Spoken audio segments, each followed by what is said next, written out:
Films in Focus with David Sterritt is underwritten by The Movie House, your destination for first-run Hollywood and independent movies, and a digital portal to the Met Opera, National Theater Live, and special events worldwide in Millerton, New York, and on the web, themoviehouse.net. David Sterritt is the editor-in-chief of the Quarterly Review of Film and Video, contributing writer at Cineast, film professor at the Maryland Institute College of Art, and Robin Hood Radio's very own critic.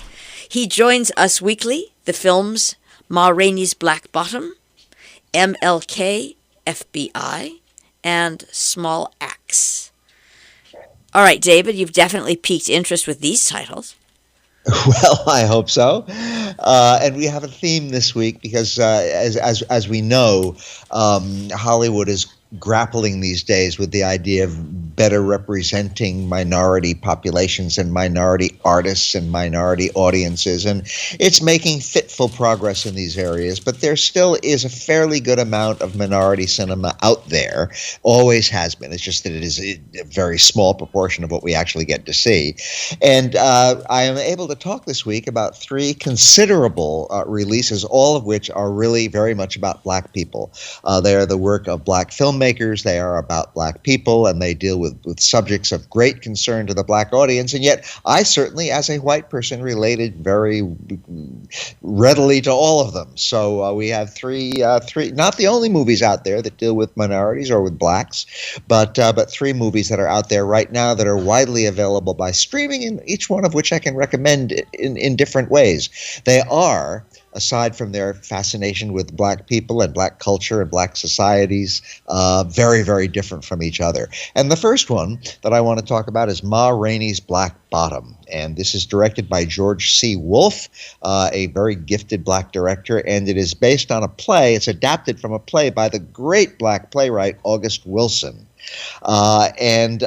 He wrote a cycle of plays that deal with different decades in American society, and this is one from the 1920s, and it takes place in Chicago, and it deals very much with, yes, you guessed it, Ma Rainey, the very, very great Black blues singer, a very major Black blues singer whose name, I suppose, is not widely known these days, very much in the vein of Bessie Smith, who was her main rival, and Bessie Smith was actually better known and I guess a more towering figure, but Ma Rainey was just fine, and she sang this real down and dirty blues, had a very gravelly kind of a style, and she was a real powerful artist in her field. And in this movie, she is played marvelously by Viola Davis. It's an amazing performance that Davis gives. She is covered with the kind of makeup that I guess Ma Rainey actually used to wear, and she sings and she lords it over everybody. And the movie, like the play that it's based on, takes place mainly in a recording studio. The play takes place entirely in the recording studio. The movie gets us a little bit outside once in a while. And Ma Rainey is there for a recording session. She's supposed to put together an album. Her band is there, and the members of the band, one of whom, by the way, is played by the very gifted and tragically short-lived Chadwick Boseman.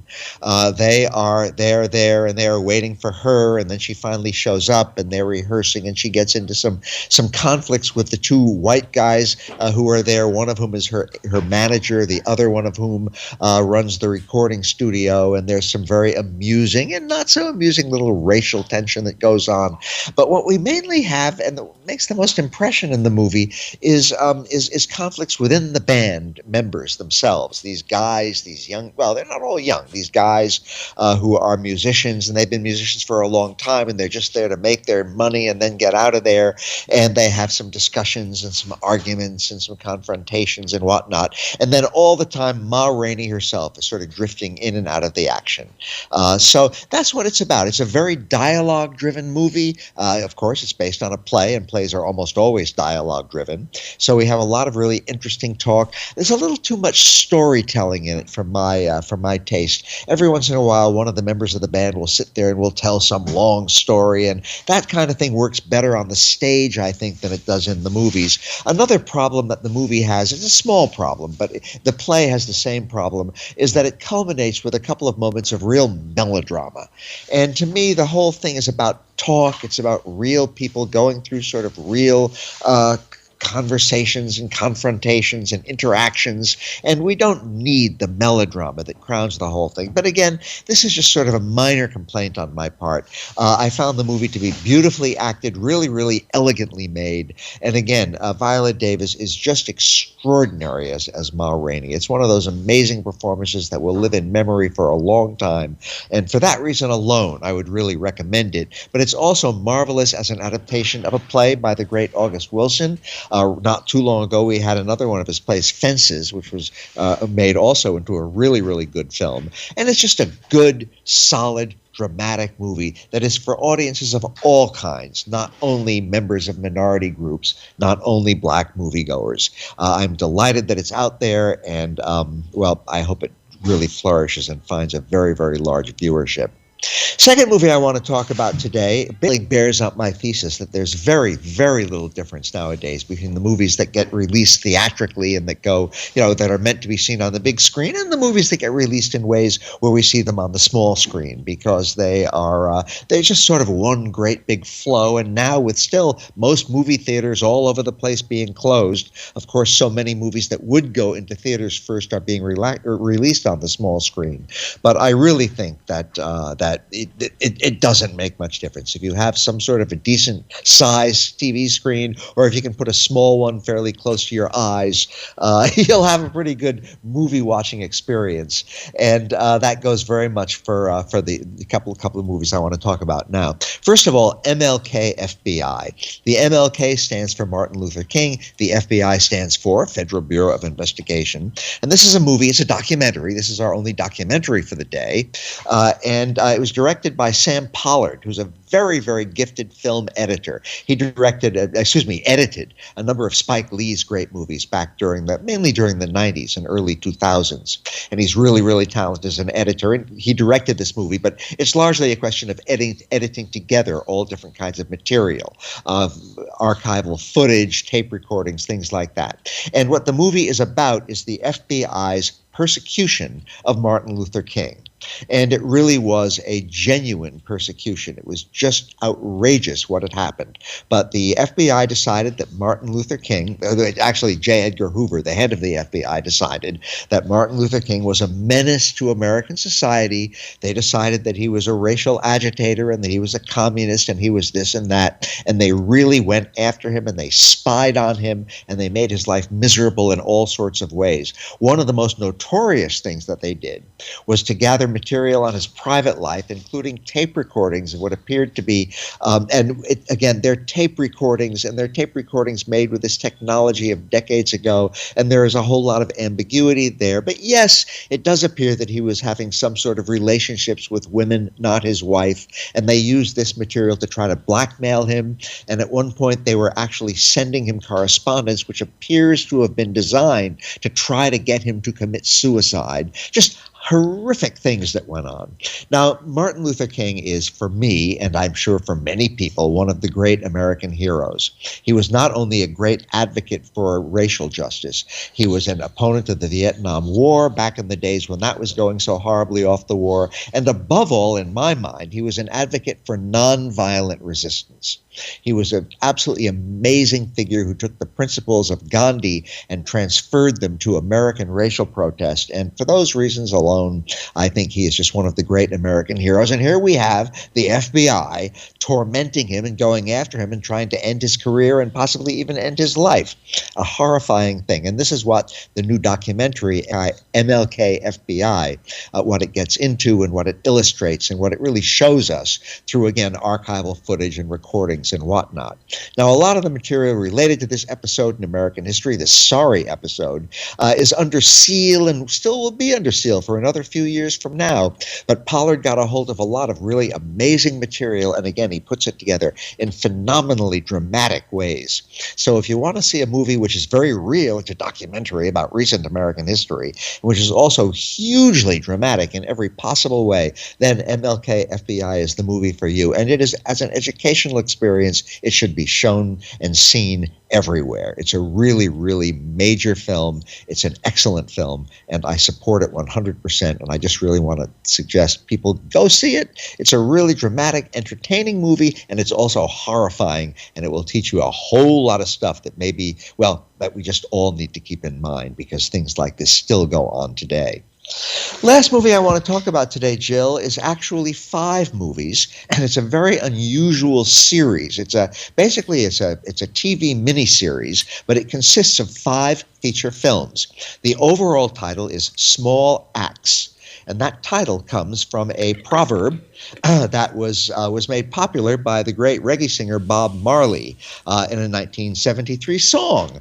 And the line goes, "If you are the big tree, we are the small axe." And the whole movie is about takes place in all 5 movies take place in London, and it's about West Indian immigrants in London. So again, a black minority population, and the big tree, of course, is English society, English racism, English social difficulty, and about how there are various people who have served as the small axes that chip away and chip away and chip away at the racism that goes on in everyday life, and very often participated in and abetted by and even driven by the police, which is a big sort of continuing theme in this series of 5 feature films. So the films are very, very different lengths. They range in length. 2 of them, the first one and the last one, are just a little bit over an hour long. Another one is well over 2 hours long, and the others are somewhere in between. But again, they're all feature-length films, and they do not tell one continuous story. They tell 5 separate stories, each one of which has its own dramatic interest. The first one is called Lover's Rock, and again, this one's just a little over an hour long. And it's basically the story of a party that takes place in the 1980s in West London. And we have people arriving for the party, preparing for the party, having the party. They dance, they sing, they get into little confrontations, they get into little fights. Romance blossoms, romance gets squelched. All these things happen within one very tightly edited hour or so in this house where these people are having this party.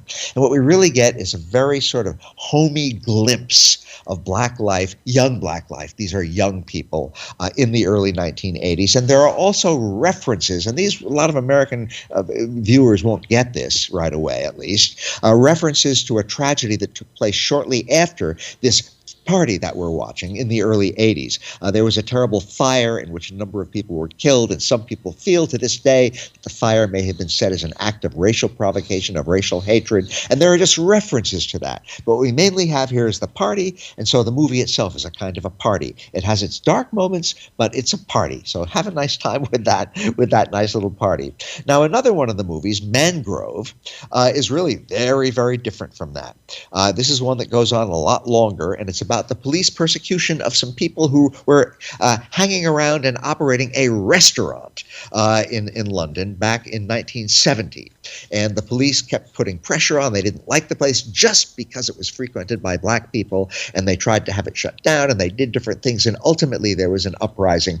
And then there was a trial, and this trial established for the first time officially in England that the Metropolitan Police in London were being driven, at least to some extent, by racial animus. So that's what Mangrove is about. It's about the starting of this restaurant, Mangrove. It's about the tensions that arose. It's about the uprising that took place, and then it's about the trial that followed that. The other 3 movies are, again, each very different from the others. One is called Red, White, and Blue. This is about a young man who, when he was very young, saw his father attacked by a couple of policemen, and he then decided not to go into the opposition, but to join the Metropolitan Police and try to reform things from the inside. So that's what this is about. It's about a real life person named Leroy Logan, who didn't respond to hatred with hatred, but respond to hatred by joining the police and deciding to reform the institution from the inside. And we get his story very dramatically told in Red, White, and Blue. Another one called Alex Wheatle, again, deals with a real-life person, the person who named in the title, who ultimately became an award-winning author. But the movie deals with him when he was a very young boy and then into his early adulthood. He grew up without a family. He was raised largely by white people. Eventually, he discovered that he loved music. He became a DJ, but then he went to prison. And so that was a turning point in his life back in the early 80s. And then the last movie that I'll mention, well, the last of the five, is called Education. And it's about a little boy who loves the idea of space travel and being an astronaut, which is what he would like to do. He is misdiagnosed as being mentally challenged, and his parents can't do anything about this because they're so busy just trying to earn a living. But he eventually overcomes all kinds of difficulties that assail him, and he eventually becomes an author and educator himself. So these are the five movies of small acts. Each one is worth seeing. I don't think that any of them is a great film, but they add up to a very, very worthwhile series by this terrific British director, Steve McQueen, not the actor, but the director, and I really recommend them. They are very widely streaming and small acts. Each of the five films is worth seeing. So that is my somewhat minority-oriented story this week, Jill, on this Christmas Eve when we are recording this. For which we thank you as ever and always, and wish you Merry Christmas. David Sterritt, Films in Focus, the films Ma Rainey's Black Bottom, Mlk Fbi, and Small Acts.